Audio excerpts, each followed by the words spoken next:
termasuk tadi ada pihak UGM ya. UGM juga kami tanya, betul enggak berbagai peristiwa itu, betul. Kompolnas hadir pula katanya UGM. Iya. Benar, nggak ada. Nggak, atau kita nggak Takut recognize. sekali sih hadir bersamaan begitu UGM loh levelnya. Kan dia nggak salah, UGM itu kan Roy Suryo kan, Rismon Sianipar, Dr. Tifa kan UGM. Bukan perwakilan, Mbak.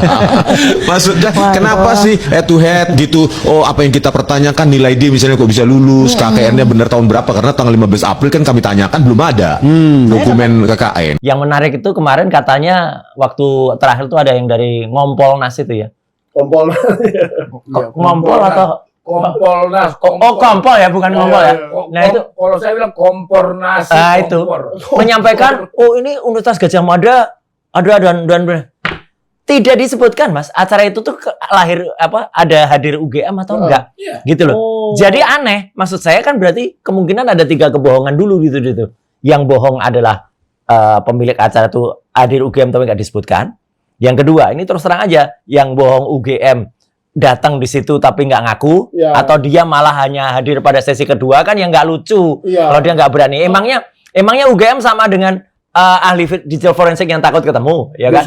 Nah, yang ketiga, apakah Ngompolnas yang bohong? Karena dia nggak ada UGM kok bilang UGM. Oke. Tapi Jadi harus UGM yang bukan UGM sebetulnya. Di sini termasuk panitianya siapa? Nah. Kenapa UGM tidak dihadirkan pada saat kita datang tim pelapor ada di situ? Iya. Harusnya hadir dong di Tapi- situ. Berarti Pak Janes kecewa pada Karawasidik. Ya saya juga kecewa. Kenapa Sentara nggak diizinkan masuk? Sentara diizinkan masuk bukan untuk meliput, tapi saksi yang sudah menginvestigasi ke Jogja kemana? Ya. Harusnya dihadirkan kami. Kami loh yang pertama kali melihat Pak Kasmujo Itu tapi berplester-plester. di suratnya Pak Egi dibikin Ada, Sentana iya. dikirim untuk meliput, untuk Iya. saksi aja, kami nggak diperbolehkan. Gini Pak Siki. Kompolnas, maaf.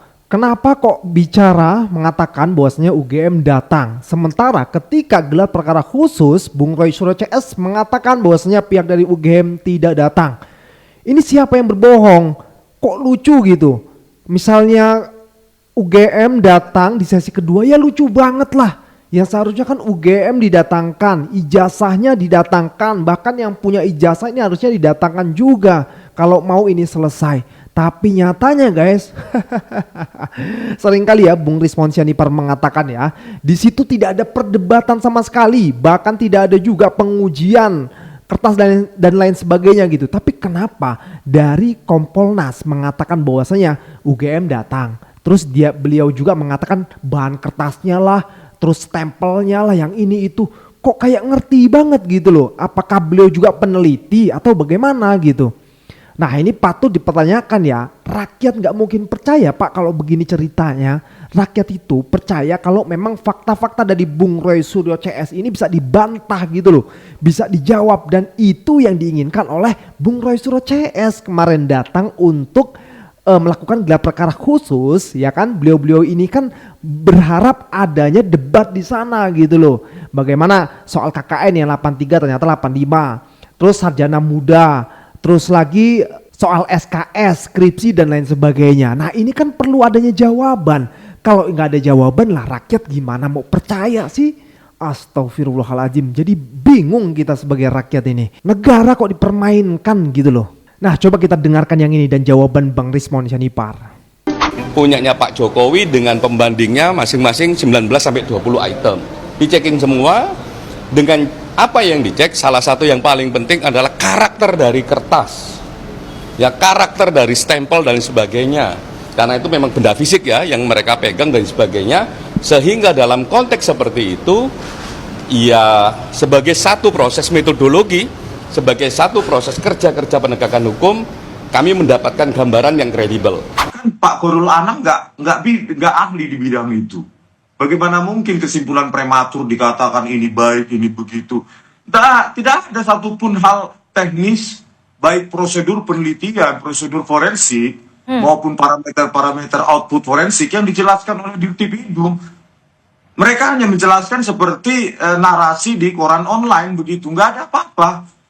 Bahkan versi fotokopi analog pun Dirtipidum itu tidak berani menampilkan kepada kami. Jangankan ijazah asli, yang analog saja, yang fotokopi saja, itu tidak berani ditampilkan oleh Dirtipidum. Oke. Gitu. Buat apanya yang bisa meyakinkan? Kan kemarin terminologinya adalah gelar perkara khusus. Ya. Seolah-olah di sana dijelaskan kepada kami, itulah tujuan kami datang sebagai ahli. Bahwa ahli dari Dirtipidum menjelaskan kepada kami. Tetapi apa yang terjadi adalah tidak ada apapun. Jadi intinya zong lah ya guys, zong. Nggak ada perdebatan di sana, nggak ada pengujian di sana, bahkan ijazah analog ataupun yang digital tidak ditampilkan juga. Sekarang logikanya seperti ini guys, kalau memang itu asli kenapa harus takut sih? Semua menghindar, dari UGM juga menghindar ketika disamperin oleh Bung Rismon Sianipar. Bahkan UGM pun tidak dihadirkan di gelar perkara khusus. Coba gimana gitu loh. Nah di sisi kedua malah justru ada pengujian di sana yang katanya Kompolnas yang mengatakan bahwasanya bahan kertas, strukturnya itu bagus, ini segala macam, stempelnya, dan ada berapa tadi 20 ijazah pembanding juga gitu. Nah tapi nggak ditampilkan lah, ini kan cuma omon-omon saja namanya gitu loh.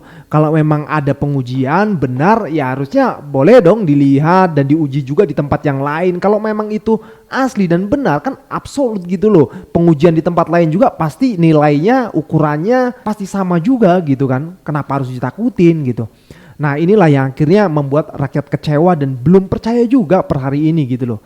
Malah justru makin percaya dengan Bung Roy Suryo CS. Jadi jangan salahkan juga rakyat kalau nggak percaya kan. Nah ini juga ada pidato dari Pak Jokowi ya yang mengatakan bahwasanya beliau satu angkatan dengan Pak Praktikno. Apakah benar ini? Coba kita lihat dulu videonya. Saya hormati para Menteri Kabinet Indonesia Maju hadir bersama saya, Pak Menteri Sekretaris Negara, Prof. Pratikno, mantan Rektor Universitas Gadjah Mada,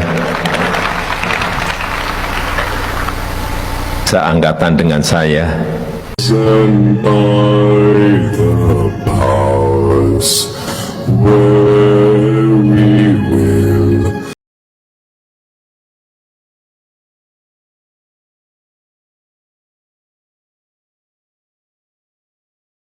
Gimana teman-teman semua? Nanti netizen akan membuka juga ya apakah Pak Jokowi memang satu angkatan dengan Pak Praktikno gitu ya. Yang dimana memang Pak Praktikno ini juga akhir-akhir ini sering dipertanyakan, maksudnya sering juga dibicarakan gitu ya oleh para pemburu ijazah nih. Kita lanjut ke videonya.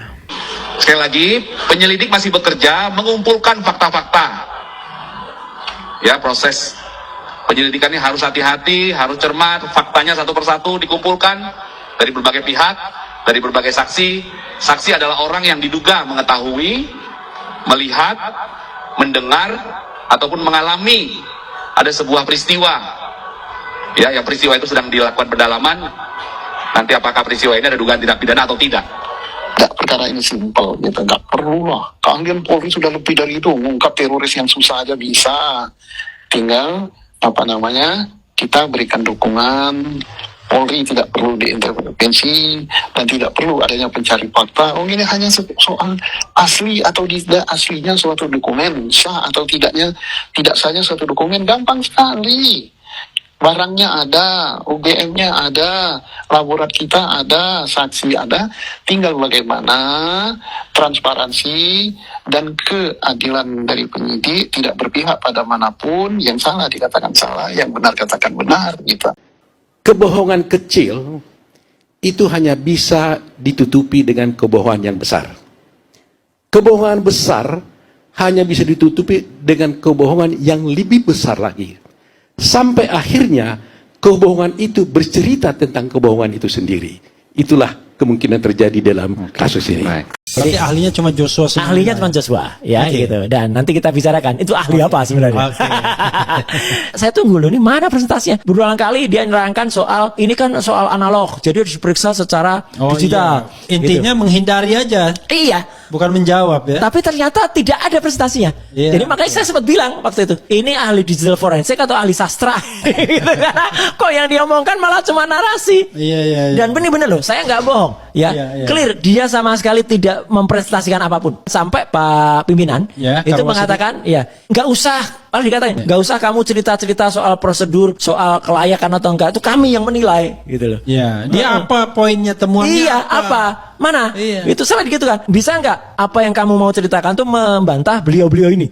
Gitu. Jadi wah, dari situ saya moga-moga ini positif gitu loh. Ya. Mungkin kan dari pihak terlapor itu kan mengatakan di konpresnya tidak ada hal yang baru. Ini justru hal yang baru karena kami mempresentasikan dan kami mempertanggungjawabkan secara ilmiah. Ya. Ya. Jadi ini benar-benar kalau mungkin di media kita bisa ngeles-ngeles kan. Ya. Tapi kan bahan ini itu kan kita present di depan penyidik yang sebenarnya. Dan Kemudian itu ada pertanggungjawabannya. Loh betul, Nggak dan main-main. filenya pun kita berikan, kemudian dengan bahannya juga kita kasih, dan kemudian kita mempertanggungjawabkan secara ilmiah, gitu. Dan ini ada dasarnya.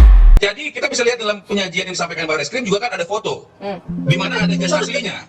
Kami juga sudah melihat berkali-kali dalam berbagai kesempatan. Di sini UGM juga sudah memberikan verifikasinya, KPU dan sebagainya saya sampaikan. Jadi saya ingin menegaskan di sini, jangan sampai ada kesan di mana nggak pernah dikasih, enggak dikasih. Kepada media pun dikasih, supaya disampaikan kepada masyarakat. Artinya secara terbuka sudah dikasih, tetapi ketika itu memang kalian minta, teman-teman dari Mas Roy Suryo CS minta, tidak ada kewajiban kami menyerahkan kepada kalian.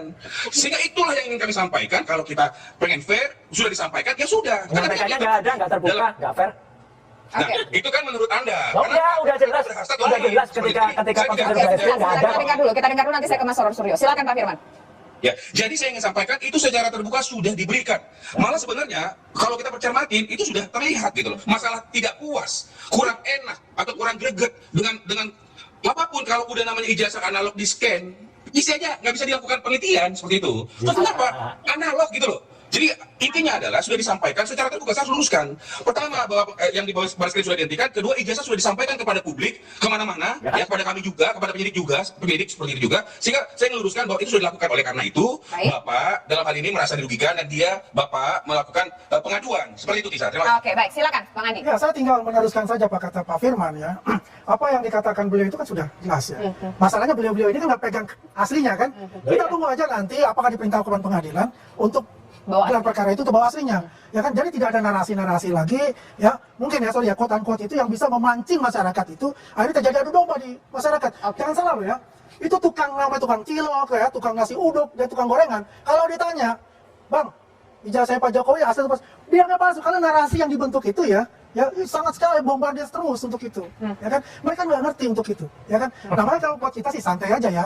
Artinya ya kita tunggu aja prosesnya seperti apa gitu loh. Ya jangan lagi pakai jurus dewa mabok ntar lapor-laporan lagi. Oke, baik. Terakhir Pak Arianto Sutadi. Nama Anda di-mention oleh Dr. Tifa. Saya tadi menjawab pertanyaan Dr. Tifa ya. Saya penasihat ahli Kapolri.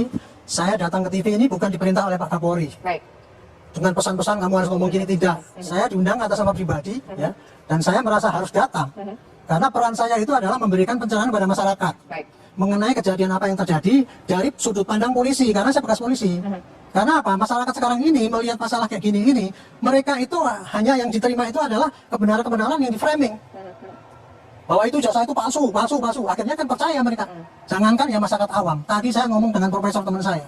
Dia tanya, Prof, Anda percaya nggak ini? Itu nggak asli itu Pak. Beda kalau fotonya dengan ini. Iya. Itu profesor padahal. Nih, saya di sini memberikan pencerahan mengenai kejadian yang sebenarnya dari sudut pandang polisi. Tidak ada saya bela Pak Jokowi karena itu bekas ini. Tidak ada dipesan karena beliau bekas pejabat. Tidak. Baik. Saya merasa berkepentingan di sini karena apa? Saya masih menjadi warga negara yang baik ya. Dan saya tidak rela negara kita itu diadu domba oleh orang yang nggak kelihatan oleh kita. Kita ini diadu domba sebetulnya oleh mereka itu. Mereka tepuk-tepuk ini. Kita nggak merasa sadar kalau kita tidak adu domba. Saya dengan Pak Kosim, dengan Pak Roy, tadinya nggak ada masalah apa-apa jadi berantem kayak gitu. Ini karena diadu domba. Makanya itu supaya tidak diadu domba, rakyat harus diberikan pencerahan yang fakta yang benar. Nah fakta yang benar ini nanti akan terkuak kalau proses ini secara hukum diteruskan. Jangan di framing sebelum itu nggak percaya sama ini apa dan sebagainya itu. Itu yang berbahaya. Kita ini diadu domba oleh orang lain ya. Saya tidak mengatakan siapa yang membayar itu siapa, tapi ya percayalah negara kita ini sekarang ini diadu domba supaya kita runtuh. Itu aja. Singkat banget, tidak ada framing sebenarnya. Kalau Barreskrim itu benar-benar profesional, benar-benar sesuai dengan hakikatnya, menunjukkan Barreskrim. Dan kemarin misalnya, gelar perkara itu semua ditampilkan. Ijazahnya ada, bukti skripsinya ada, lembar-lembarnya ada, digelar kayak gelar perkara biasa. Kayak kita lihat kan biasanya ada apa belatinya, ada pistolnya, ada apanya itu digelar. Ini nggak ada satupun. Katanya ijazahnya analog. Analog nggak ada satupun analog. Bahkan yang ditampilkan tuh adalah fotokopi. Jadi satu kata saja, buruk muka cuma dibelah. Jangan salahkan rakyat, jangan salahkan Profesor Tan, jangan salahkan tukang cilok ya. Kalau mereka nggak percaya, karena cara menampilkannya tidak proper. Itu. Oke, baik. Terima kasih, Bapak-Bapak. Saya perlu closing saja. Oke, singkat saja. Jadi hari ini sebenarnya yang butuh diyakinkan bukan hanya kuasa hukum yang diperlihatkan, bukan hanya media yang tidak boleh foto video yang diyakinkan, bukan hanya Bareskrim yang diperlihatkan yang untuk diyakinkan. Hari ini perkara ijazah palsu itu sudah menjadi perkara rakyat, perkara publik. Sehingga saran saya sederhana saja, kalau memang sudah diperlihatkan kepada kuasa hukum, kepada media walaupun tidak boleh ditunjukkan, kepada Bareskrim juga sudah diperlihatkan, apa sih salahnya? Kurang satu saja, perlihatkanlah Pak Jokowi ijazahmu kepada rakyat. Selesai. Oke, baik.